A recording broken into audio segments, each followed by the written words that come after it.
America જવાનું સપનું જોતા ગુજરાતીઓ માટે આ સમાચાર જે છે તે આંખ ઉઘાડનારા છે, કારણ કે એક ગુજરાતી યુવતી પોતાના પતિ સાથે અમેરિકાના લોસ એન્જલસ એરપોર્ટ પર પહોંચી, પરંતુ એરપોર્ટ પર થયેલી પૂછપરછે આખી પરિસ્થિતિ હતી તે બદલી નાખી.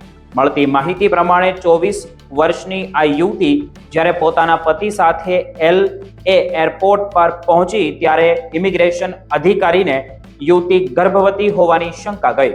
પૂછપરછ દરમિયાન યુવતી ગભરાઈ ગઈ અને અંતે તેણે પોતે લગભગ 5 મહિનાની પ્રેગ્નન્સી હોવાનું સ્વીકાર્યું. અધિકારીઓને શંકા ગઈ આ દંપતીનો અમેરિકામાં પ્રવેશ કરવાનો મુખ્ય હેતુ બાળકનો જન્મ અમેરિકામાં કરાવવાનો હોઈ શકે છે, એટલે કે આ મામલો બર્થ ટુરિઝમ સાથે જોડાયેલો હોવાની આશંકા ઊભી થઈ. અધિકારીઓએ બંનેને ભારત પરત મોકલવાની પ્રક્રિયા શરૂ કરી દીધી હતી. આ સમયે યુવતીએ રડતા રડતા લોસ એન્જલસમાં રહેતા પોતાના સંબંધી સાથે વાત કરવાની પરવાનગી માંગી હતી. અધિકારીઓએ તેની વિનંતી સ્વીકારી અને ત્યારબાદ લગભગ 2 થી 3 કલાક સુધી ચર્ચા ચાલી. આખરે અમેરિકન સિટીઝન એવા સંબંધી દ્વારા ગેરંટી આપવામાં આવી કે આ દંપતી બાળકના જન્મ પહેલા જ ભારત પાછું ફરી જશે. ત્યારબાદ કપલને શરતી રીતે જોઈએ તો અમેરિકામાં પ્રવેશ આપવામાં આવ્યો અને તેમની પાસેથી લેખિતમાં પણ વચન લેવામાં આવ્યું કે તેઓ અમેરિકામાં બાળકને જન્મ નહીં આપે. પરંતુ અહીંથી આ સમગ્ર ઘટનામાં સૌથી મોટો વળાંક આવ્યો. મળતી માહિતી પ્રમાણે અમેરિકામાં પ્રવેશ મળ્યા બાદ દંપતીએ આપેલું વચન પાળ્યું નહીં અને તેઓ બાળકના જન્મ સુધી અમેરિકામાં રોકાયા. કહેવાય છે કે પરિવાર આર્થિક રીતે સક્ષમ હતો અને તેનો હેતુ તરત જ અમેરિકામાં કાયમી વસવાટ કરવાનો નહોતો, પરંતુ બાળક અમેરિકામાં જન્મે અને તેને ભવિષ્યમાં અમેરિકન નાગરિકતા મળતી તરીકે જો મળે તો અધિકારના કારણે પરિવાર માટે આગળનો રસ્તો જે છે તે સરળ બની શકે તેવી એમની ગણતરી હતી. અંતે બાળકનો જન્મ અમેરિકામાં થયો અને તેને અમેરિકન બર્થ સર્ટિફિકેટ તેમજ US પાસપોર્ટ મળ્યો. પરંતુ કહાની અહીં પૂરી નહોતી થઈ.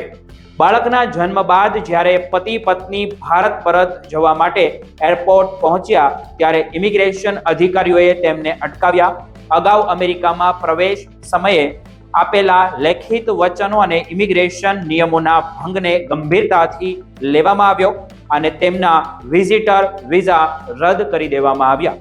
ત્યારબાદ દંપતીએ ફરીથી અમેરિકાનો વિઝા મેળવવાનો પ્રયાસ પણ કર્યો હોવાનું જણાવાઈ રહ્યું છે, પરંતુ 3 થી 4 વખત પ્રયાસ કરવા છતાં તેમને સફળતા ન મળી.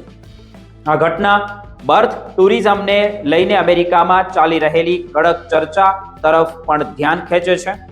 ખાસ કરીને પ્રેગ્નન્સી દરમિયાન માત્ર બાળકને અમેરિકન નાગરિકતા મળે તે હેતુથી વિઝિટર વિઝા પર અમેરિકા જવાનો પ્રયાસ ઇમિગ્રેશન અધિકારીઓની નજરમાં ગંભીર મુદ્દો બની શકે છે.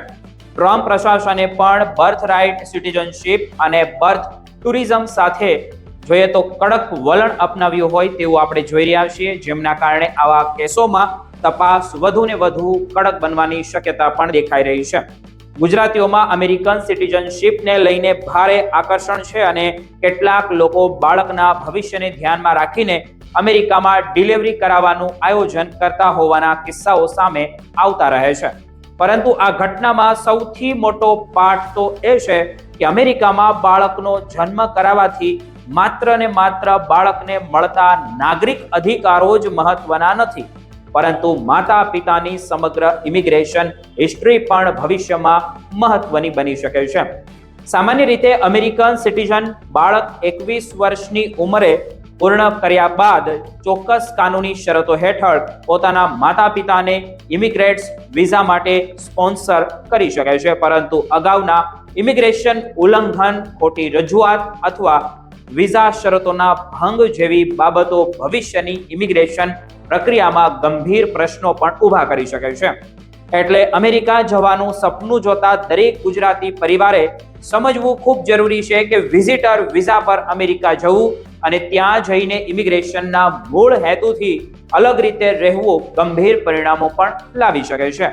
એક નિર્ણય બાળકને અમેરિકન પાસપોર્ટ અપાવી શકે છે, પરંતુ એ જ નિર્ણય માતા પિતાના ભવિષ્યના અમેરિકન વિઝા અને ઇમિગ્રેશન સપનાને મુશ્કેલીમાં પણ મૂકી શકે છે.